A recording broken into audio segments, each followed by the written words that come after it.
Coucou les filles, alors aujourd'hui je vais vous faire une petite revue sur les produits de la marque Sephora. Donc je vais faire un top et un flop, hein, parce que forcément j'ai les deux. Hein. Et donc voilà, je vais commencer par vous parler des flops. On va commencer par le moins bon, on finira par le meilleur. J'avais acheté cette palette correctrice qui m'avait coûté je crois une dizaine d'euros. Alors, qu'est-ce qu'ils en disent? Alors les couleurs, alors ça ils appellent ça nude, donc leaf, hop, celui-là c'est le lilas et sandy. Donc moi j'avais pris cette palette surtout pour la couleur verte, ce que j'ai le plus utilisé parce que les autres je les ai même, enfin juste un peu testé mais vite fait quoi. Hop,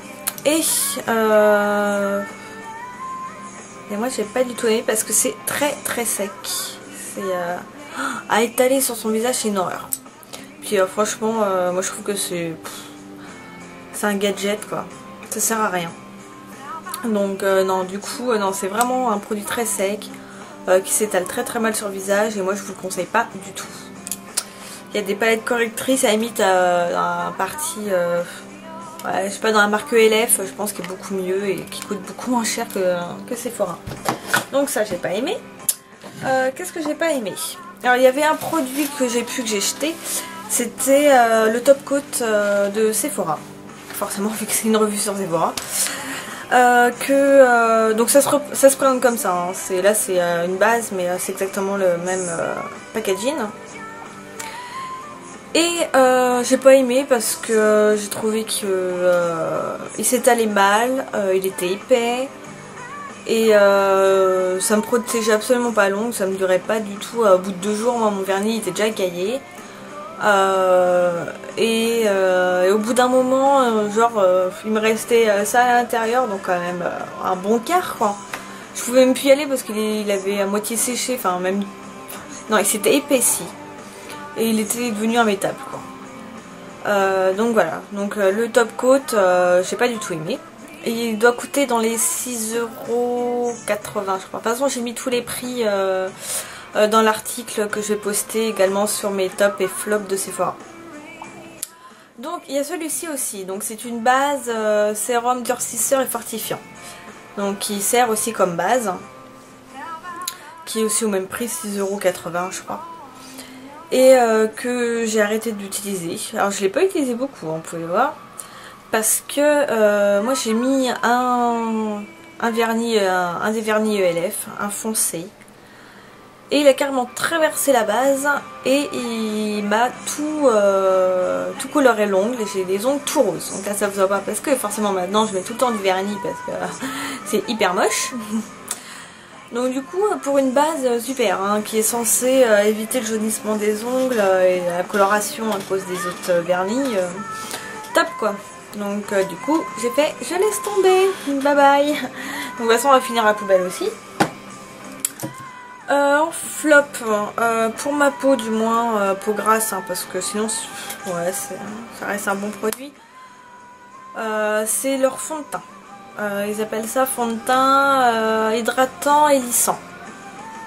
Hop. Voilà. Donc je l'ai utilisé un petit peu quand même, hein, on voit la démarcation. Il y a du parabène. Mais bon ça, si on trouve un fond de teint sans parabène, c'est pas forcément évident.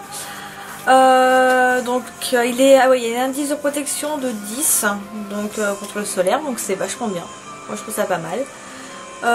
La carnation là c'est le D25, donc c'est le plus clair hein, de toute manière. Hop, que je la mette à l'endroit, ça sera mieux. Donc le plus clair de la gamme, c'est un 30 ml. Alors ça, flacon de pompe aussi, hein, donc ça c'est vachement bien, c'est hyper hygiénique. Il n'a pas forcément d'odeur, mais le problème c'est que je le trouve vachement épais. Pas forcément facile à étaler et le résultat est pas terrible quoi. Donc ouais, et pour la peau grasse c'est pas forcément super. Moi je trouve que c'est comme avec mon bourgeois, on va dire que ça me refait graisser très vite, la brillance aussi. Donc peut-être que pour les peaux normales il est bien, voilà. Je crois qu'il a coûté environ 14 €. Donc voilà, mais j'ai pas forcément non plus apprécié, enfin pour ma peau quoi, c'est pas...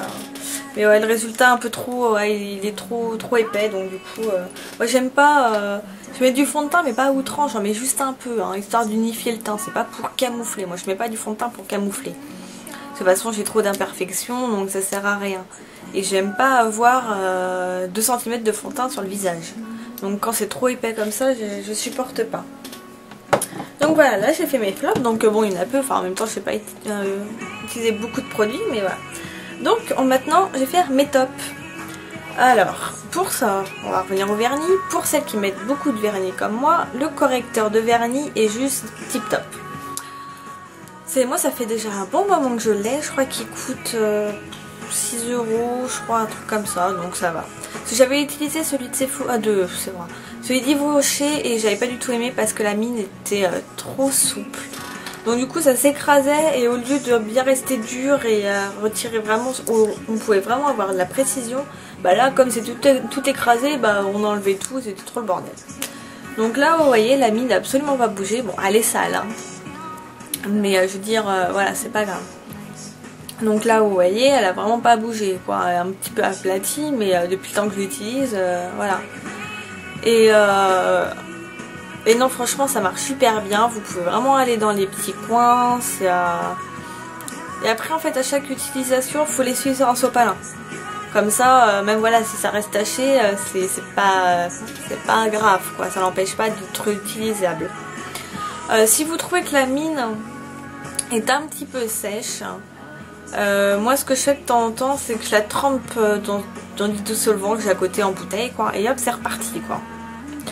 Donc du coup voilà, pour l'instant je n'ai pas racheté, peut-être que j'en rachèterai un histoire de bon changer celui-là parce qu'au bout d'un moment voilà quoi. Mais non il est vraiment très bien. On reste sur les ongles. Pendant les soldes il y a je sais pas peut-être 2 ans, un truc comme ça, j'avais acheté l'huile de cuticule. Donc voilà, de Sephora aussi. Donc c'est huile cuticule stimulatrice à la lavande. Et donc voilà, ça se présente en pinceau comme ça. Donc on tourne en dessous hop, pour faire sortir le produit. Et non, ça sent bon, ça va. Et du coup bah, vous le mettez voilà, sur vos cuticules, vous les massez, vous attendez un petit peu et hop, vous pouvez enlever les cuticules. Donc non, il est efficace, hein, franchement. Moi j'ai bien aimé. Voilà ça. Ensuite la base lissante.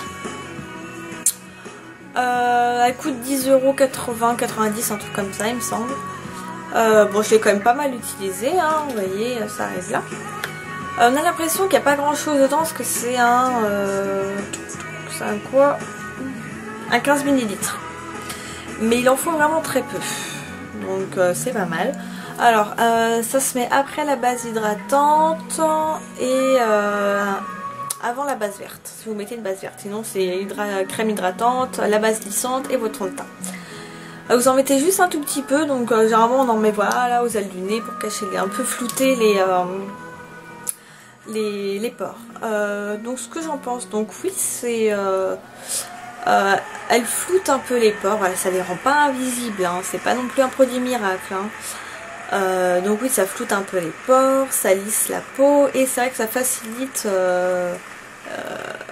l'application du fond de teint. Après voilà, comme je dis c'est pas un produit miracle, qu'on l'utilise ou qu'on l'utilise pas, c'est un peu la même hein. Donc ouais, faut vraiment avoir une peau avec limite déjà très bien quoi, et voilà. Mais parce que si vous avez vraiment beaucoup d'imperfections, non ça sert à rien. Donc j'ai quand même mis dans les tops parce que c'est pas un mauvais produit. Donc pour les ongles, là j'ai enlevé le truc parce qu'il était décollé et ça m'énervait. C'est le bain dissolvant pour les ongles et c'est juste mais une merveille. Alors ça se présente comme ça coûte moins de 10 €, ça c'est sûr. 7 € et quelques je crois. Donc bon, je sens mais c'est con parce que c'est un dissolvant donc ça sent le dissolvant. Donc ça se présente voilà, vous verrez bien. Donc c'est une mousse, c'est de la mousse hein. Et avec à l'intérieur un trou. Et donc vous mettez votre doigt dedans et en fait hop vous laissez agir un peu et vous tournez un petit peu pour bien que votre doigt se nettoie contre la mousse en fait. Et dès que vous ressortez votre doigt, pouf, plus de vernis. Et c'est mais une tuerie quoi. Moi je l'avais utilisé depuis longtemps donc là je pense que je vais en changer. Mais ça faisait plusieurs mois que je l'avais et franchement c'est nickel. Donc il n'y a plus de coton, ça fait des économies en fait. Et non, franchement, il est vraiment super bien. Moi, j'avais lu des commentaires comme quoi c'était un produit limite magique, et c'est vrai. Donc moi, je vous le conseille, voilà. C'est le bain dissolvant Sephora. Ensuite, la super huile démaquillante. Donc je l'ai aussi bien utilisée. Elle est pas chère, elle a 9 € et quelques. Donc ça va, hein, c'est pas très cher. Qu'est-ce que c'est dit? Elle est formulée sans parabènes et sans savon. Elle est testée dermatologiquement et ophtalmologique. Elle convient même aux peaux sensibles. Hein. Elle nettoie visage et yeux, même le waterproof. Elle laisse une peau toute douce et sans effet gras. Et c'est vrai, elle laisse la peau vraiment super douce après. Il n'y a pas une sensation grasse sur la peau. Donc comment ça marche? En fait, vous lavez sur le visage sec au départ. Vous mettez de la pression. Vous lavez bien les mains avant par contre. Vous mettez quelques pressions. Moi j'en mets 2 ou 3, ça dépend. Vous massez votre visage.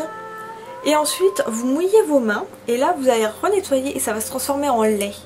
Et ça c'est un bonheur quoi. Donc ça nettoie super bien. Après vous rincez, vous avez la peau toute douce. Moi je nettoie pas mes yeux avec parce que j'ai essayé, je supporte pas. Hein. Les yeux fermés, vous voyez rien, vous avez l'huile à moitié dans les yeux, c'est pas agréable. Donc je continue à démaquiller mes yeux avec des lingettes. Hop, une petite poussière. Et non, sinon franchement un super bon démaquillant que je conseille. Voilà, achetez pas des huiles démaquillantes hyper chères parce que maintenant toutes les gammes en font. Mais voilà, celle-ci à moins de 10 €, elle est vraiment géniale. Et mon dernier coup de cœur, que j'en ai déjà parlé un petit peu dans les produits que j'avais achetés récemment, c'est la crème nourrissante pour les mains. Elle est vraiment tip top, elle coûte 4,90 €. Il y a 50 ml. Elle est sans parabènes également, donc génial. Elle est ultra nourrissante et elle a un actif purifiant pour faciliter l'élimination des microparticules de pollution. Et c'est vrai, elle pénètre très vite, donc ça c'est bien. Et elle est 3 en 1 parce qu'elle fait les mains, les ongles et les cuticules. Et c'est nickel, moi je sais que j'adore maintenant l'utiliser pour les cuticules et ça s'enlève après tout seul. Et non, franchement elle est vraiment nickel quoi. Moi je la conseille, j'en ai racheté une autre parce que vous voyez je l'utilise souvent. Je la mets l'après-midi mais aussi plutôt le soir, on va dire, parce que l'après-midi je me lave tout le temps les mains donc ça tient pas. Mais le soir avant de me coucher, hop, j'en mets une bonne couche et le lendemain matin j'ai les mains mais toutes douces quoi. Donc non, c'est vraiment un super bon produit que je vous conseille. Donc voilà pour l'instant ce que je vais utiliser de Sephora. J'espère, voilà, je regarde maintenant. Donc j'espère que ça vous a plu. Si vous avez des questions ou quoi, n'hésitez pas. Bye bye les filles.